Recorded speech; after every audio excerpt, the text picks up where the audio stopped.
Hello, Reese from the Point Music Podcast thingy, back again with another podcast for you.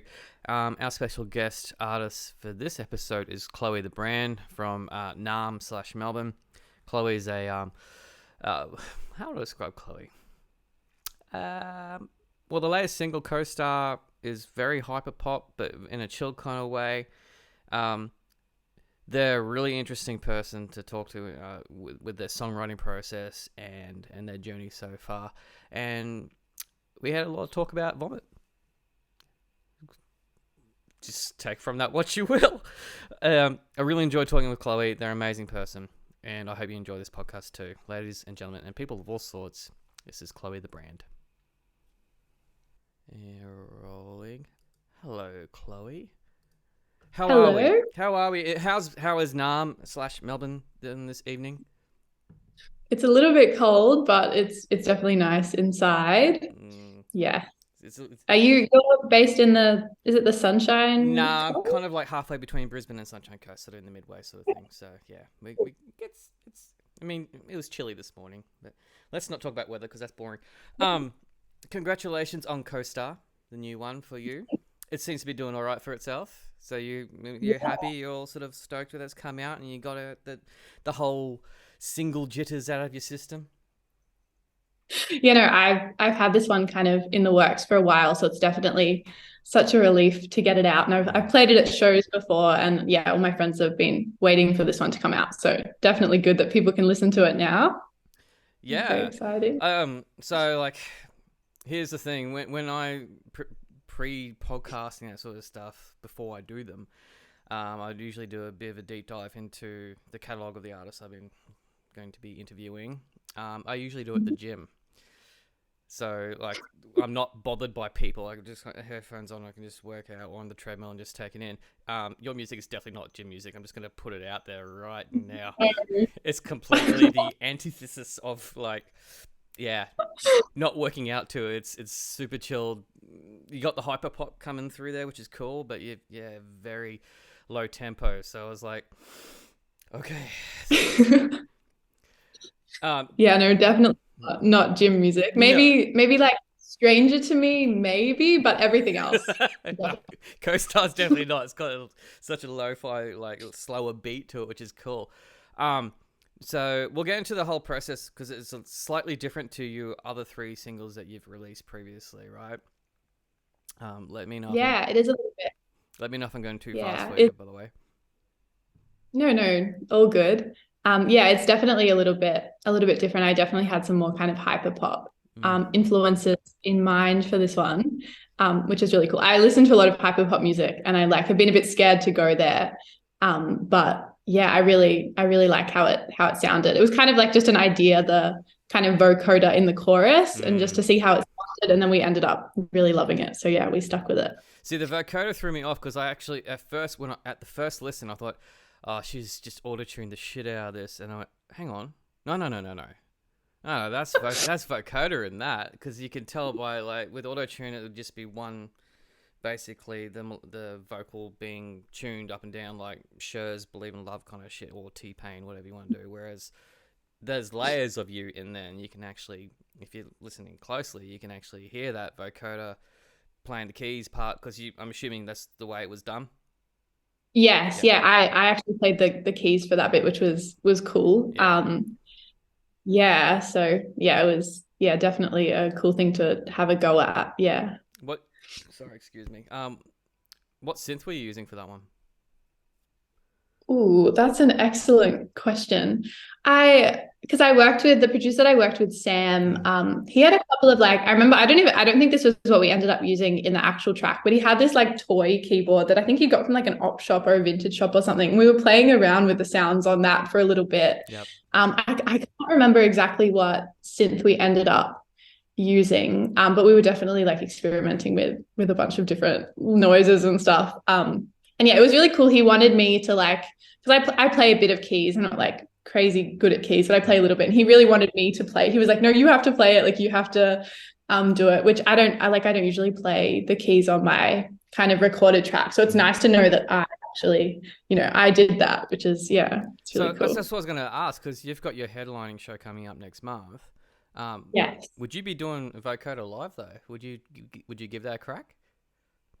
It's actually a good question. I've sung that one before. I've sung Co-Star before at gigs, and I haven't done it with any vocoder. Usually my other keys player will like sing it together because it's a bit of like a yelly, like the melody that ended up being the chorus melody was initially like a yelly harmony.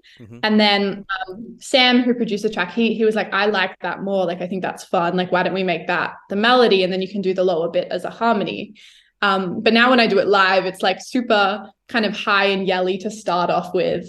So yeah, when I play it live, I'll usually kind of yell it a bit with my keys player who also sings. We'll kind of yell it together. But I'd love to try and do a vocoder effect live.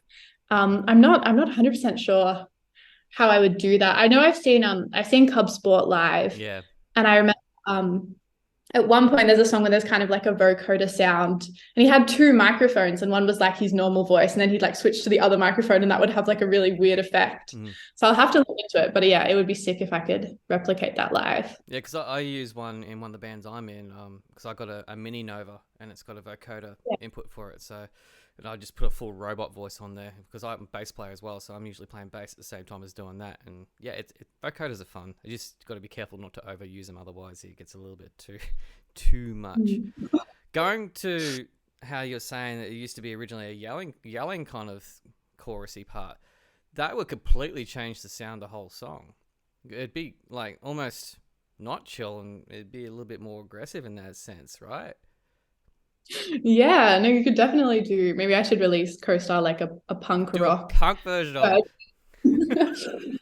but yeah, there's definitely like, yeah, it definitely would change the vibe if I just had that yelly vocal in the recording. Yeah, that would be really cool to play with as well. One of my favorite lines in there, because okay, I'm gonna be completely honest here. I'm really shit at lyrics. Like, I don't even know the lyrics half the time my own bands that I'm in. There was one song that got quite big, and I still didn't know the lyric for about 2 years, and I was singing the completely different words in the harmony. But yeah, but the "threw up on the stairs" line is the one that sticks out to me all the time. So did that literally happen when you're sort of bringing out this whole? Because it's a break kind of a breakup thing, but not really a breakup song. Is that right? Yeah, it kind of, I mean, the person that I wrote the song about, I never ended up like properly dating. It was kind of just like a kind of weird in-between thing. Yeah. Yeah, which is, I think, the vibe the song gives off. It's like, you know, like I was kind of looking to her co-star because she was not really giving me any reassurance in like what we were. So I would like read about it on our co-star. But yeah, no, that line that I threw up on the stairs, it was like, it was actually Christmas Day, and I was with my family at my auntie's house, and it was like my first Christmas being freshly 18, and I was just mixing absolutely everything, and I was quite upset because she hadn't messaged me in like a week, or there was something. Yeah, she was just not messaging me at all, and I felt quite emotional about it, and I was drinking very irresponsibly, and I threw up on my auntie's like carpeted white stairs. Oh, no. And it, like on Christmas Day, and it's like it's a bit of a running joke in my family now. Like, I don't think I'll ever fully live it down. But yeah, it definitely, when my family heard that line in the song, they all thought it was quite funny. Yeah, but yeah, that definitely did happen. At least it was a Christmas one and not because, okay, so I'm going to embarrass the shit out of my sister, but she's older than me and like whatever. And she probably won't even listen to this podcast anyway. So, and we're in our 40s, right? So this happened when she was 16 and it was Easter time, and she went out over the Easter weekend and got really like smashed on vodka or whatever it was she was drinking at the time. And then she consumed quite a bit of chocolate the next day on Easter Sunday.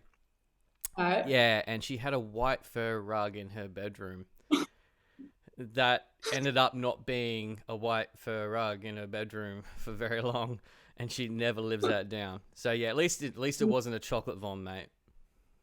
Yeah, that's very true. Although I had been drinking red wine, so it It wasn't good. That turned me off red wine for a good 6 months Oh afterwards. no. How'd you get the Oh, stains yeah. out? Oh, I mean, my auntie did, but it's like we go to her house, all the time, and it looks pretty good. Like it's not very noticeable, thank God. But but yeah, I definitely felt very bad when it happened.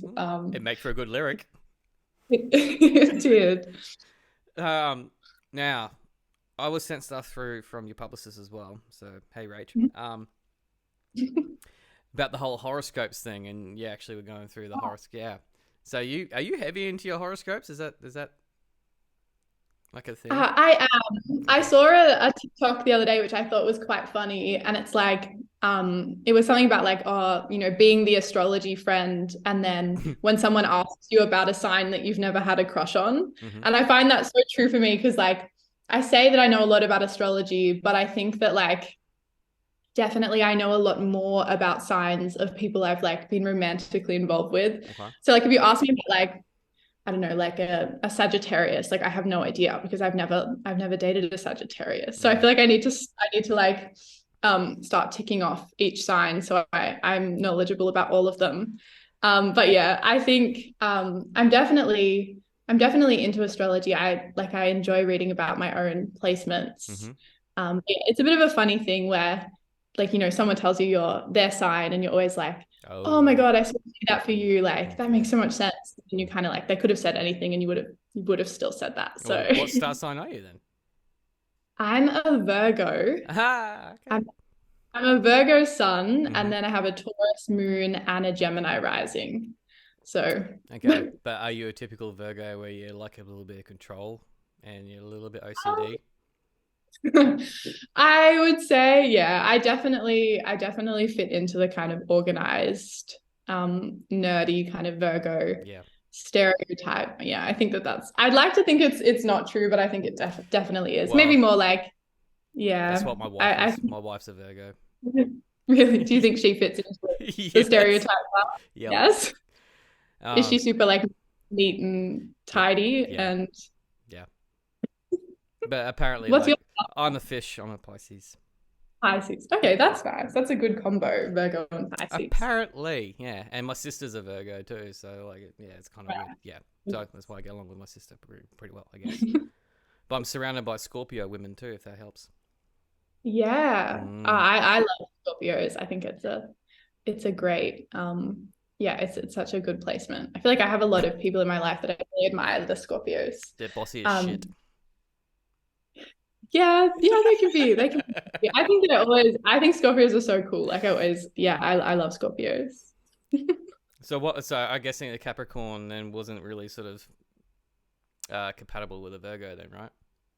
Yeah, so there's the line in the song that says, is your moon sign in Capricorn or Mm. are you just not that into me? So Yeah. that kind of the joke of that is like because your moon sign represents your like emotions and Mm-hmm. like your feelings, things like that. So for your moon sign to be in Capricorn, that's like where the moon is like the most unhappy. Like I think it's called the moon is in its detriment when it's in Capricorn. So the kind of joke is that's the worst place to have your emotions because Capricorn's like the kind of hardworking sign, like it's very like work Mm-hmm. oriented. So to have your emotions in this like hardworking space is like supposed to be not very helpful. But the person I was dating at the time did have a Capricorn moon, and I would joke to my friends who are also into astrology, and I'd say, oh, that's why she's not getting back to me because she has a Capricorn moon, so she just like can't tackle her feelings. But yeah, that obviously is not It could be something else probably not. completely. Just blame it on that. Yeah, It's easier to accept when that happens, right? exactly. Yeah. It's so much easier to blame like relationships not working out and things like that on astrology. Yeah. And I guess that's what the whole song's about. How that's a really nice thing to blame it on. So I was just I tend to just the ADHD brain in me. Basically, I start thinking all this weird shit when we're having conversations, that sort of stuff, right? And you talking about star signs and horoscope and astrology. You could do a whole album basically based on relationships with like how you're saying you're collecting sort of like basically profiling, I guess, would be a term of astrological signs that you date. You could technically. I mean, the other songs that you got they're all about relationships because that's you've got very heavy romanticism in your lyrics, right? Are they all different relationships? Yes. They Co-Star and Left of Center are about the same person, Okay. which is embarrassing because we never even dated. Thinking Thinking is about somebody different. That's the song that I wrote in high school. Yeah. And then Stranger to Me is actually not about a relationship. That was about a friend that I had a falling out with. It still kind of counts. But it's a relationship. It still kind of, yeah, it still definitely gives relationship vibes. And sometimes I sing that song live and I think about like people that I've been in relationships with and how it still kind of relates to them. So I think, yeah, they definitely, I always tend to write about relationships. I think I definitely need to venture into writing about other subject matters. Not really, mate, because like it's very. I mean, you look at a lot of the majority rock and roll lyrics; they're all about like love. At the end of it. It's true. A lot of the music I listen to is very romantic. I listen to a lot of like Taylor Swift and Phoebe Bridgers and things, and a lot of that is about romantic relationships. Definitely T Swift. Yeah. I love Taylor Swift. It took me a long time to actually come to appreciate some of her writing. And my wife was the same. She was actually an adamant non-fan of Taylor. And until we watched that documentary. And then she's like, okay, I have respect for her now. And I went, cool, all right. We can listen to T Swift. Yeah, it's so true. I feel like as a kid, I probably... I kind of like you distance yourself from Taylor Swift a bit because you kind of think, oh, it's kind of lame to like her. And then that documentary and kind of thinking about it more, and you kind of like, how much is it me not liking her music, and how much is it like internalized misogyny? You know what I mean? Like it's hard. And I feel like once you come to terms with like her music I really love it, and I feel like once you kind of accept it, that it's really good. I just think she's such a genius, and her writing is so like it's just so like inherently like feminist, for use of a better word. Just writing about whatever. I really respect her. I'd agree with that. Yeah, she's so cool. I just want to go back to Co-Star and the whole hyperpop thing, as you were saying, and you're related into it. Do you want to explain? I mean, I've dealt with quite a few hyperpop sort of artists with their stuff coming through to me, and it's always been in the same sort of basket, but they've always had their different take on it. Do you want to explain your take on hyperpop? Ooh, that's a good question. I guess it's kind of like, because I guess it's kind of like there's like electro pop, and then I feel like hyperpop is kind of a step above in terms of like it's a bit weirder, and it's a bit kind of it's almost like maybe it's a little bit like less kind of like accessible to like kind of like you wouldn't really hear it on like Nova. Maybe you would. I'm trying to think if you'd hear hyperpop on like Nova or the Fox or something like that. But yeah, I think there's some hyperpop artist that I really love at the moment is Dane. Have you heard of Dane? No, I can't say I have. They're an Australian. I think they're based in Melbourne. They're an Australian hyperpop artist, and I really like. I feel like I love their music, and that's really helped me like look into other hyperpop artists and stuff like that. But yeah, it's a good question. Like looking for a definition of hyperpop. I feel like I attribute it to kind of like vocoder sounds and like that kind of auto tune and crazy synths and stuff. Yeah, glitchy. Yeah, glitchy is a good word. Because I had I think they broke up, but there was a really good band it was either Adelaide or Melbourne, and they were punk, but they were mixed with hyperpop. And so it's hyped up. It was because it was super sped up, but it was all this sort of glitch and 8-bit kind of stuff coming through, and it was really interesting. They remind me of a band called The Matches, which were sort of like mid 2000s to sort of mid 2010s, that sort of stuff that they did. I think they only released a few albums, and they were hyperpop mixed with more like alt rock kind of stuff. But I love seeing that bleeding come through. But yeah, it definitely had that glitchy element coming through it, and bits and pieces, all sort of spacey and synthy elements, which would, yeah, definitely go along with the definition that you came up with. Yeah, except yours is more chilled hyperpop. Yeah, I guess I feel like I definitely like I definitely have lots more listening to do in the hyperpop genre. But yeah, I feel like I definitely listen to hyperpop that kind of is leaning into pop. You know what I mean? Like still has that kind of like pop aesthetic to it. But yeah, I definitely should listen to some more that's kind of a little bit different. Yeah. Since like all your songs are very synth based, how's your songwriting actually process start? Do you start this organically on like a guitar or piano or something like that, or do you how do you start? I usually write on keys. So I play like keys as my kind of main instrument. So I'll usually just write it kind of with chords on keys, and then in the studio I always gravitate towards synth sounds. I think they're really cool. Sometimes I'll put my keyboard on like one of the electronic sounds and I'll write with that. I sometimes write with guitar, but I find because I'm better at keys, like I get frustrated with the guitar because I'm like, I know what I want it to sound like, but I don't know like how to play that specific chord on the guitar. So I always just find myself like giving up and moving back to keys. It's a lot quicker and easier. And are the lyrics already there that you've already sort of like, you got a poetry book that you sort of jotted down sort of like lyrical ideas, or are they just sort of like you got your keys and you just like coming up with a chord progression, just going, oh, okay, and then all of a sudden the lyrics are starting to you hum them out first, like, you know, like a lot of people do nonsense melodies basically, and then you fill in the gaps. How's that work for you?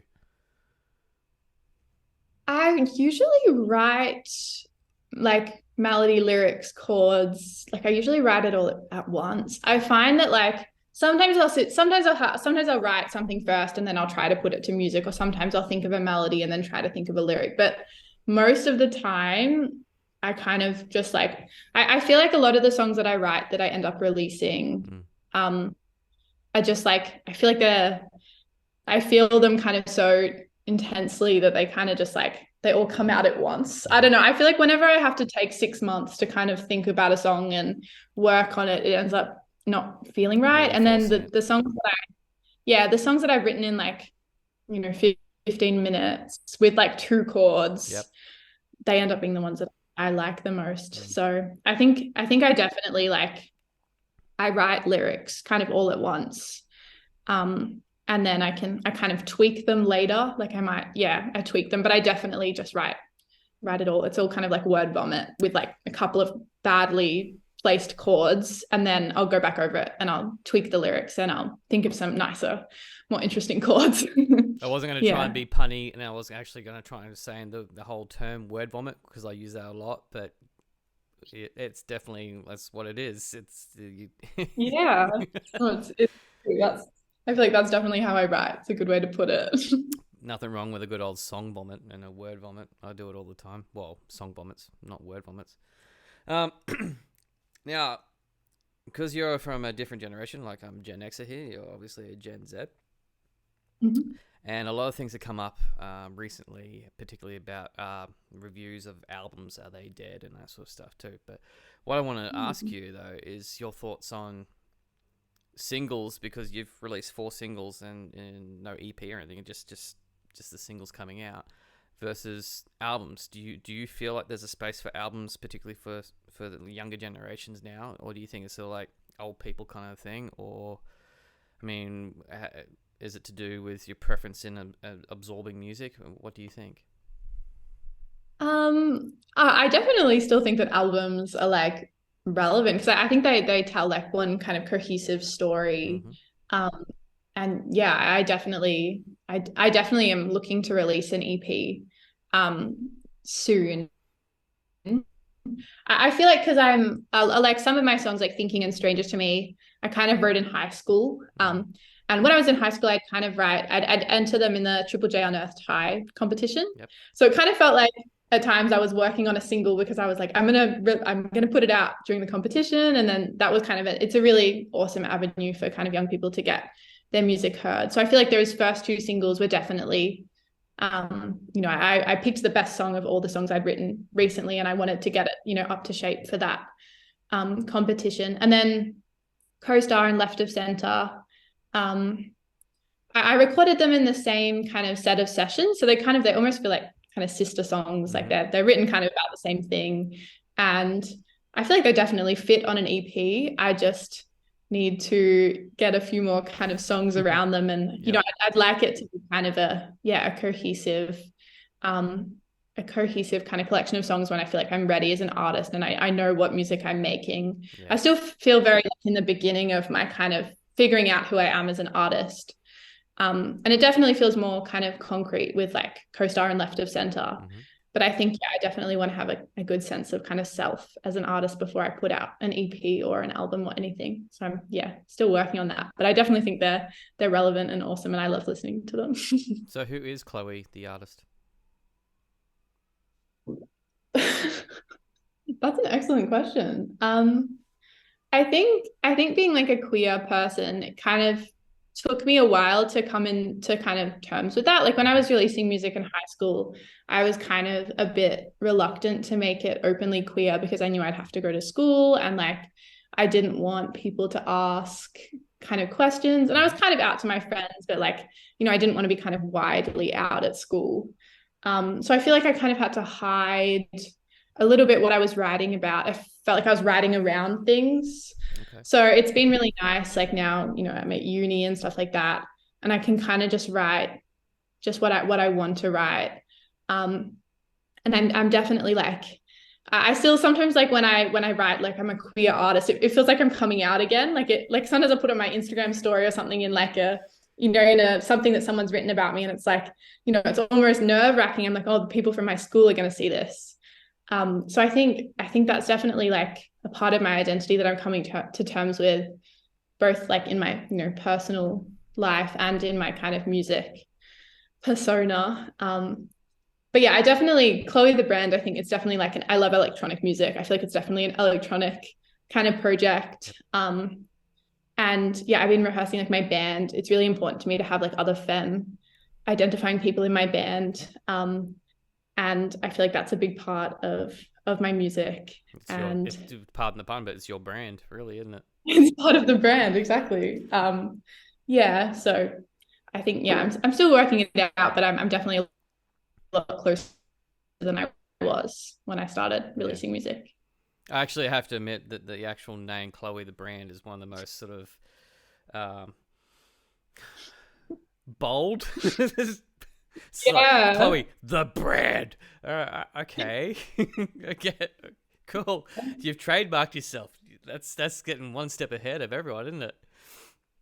Yeah, no, it's true. It's a bit of like I've definitely had people make jokes like at my expense with because I came up with the artist name when I was kind of quite young, and it was actually a discussion with my when I first wanted to enter a song in Unearthed High, I needed an artist name. And I was talking to my parents, and I think my mum was like, why don't you just call yourself Chloe? And I said, I was like, oh, I can't, because there's already Chloe the brand, like as in the brand that makes handbags and stuff. I get it. And my dad actually said, oh, why don't you call yourself Chloe the brand? Like, that's kind of funny.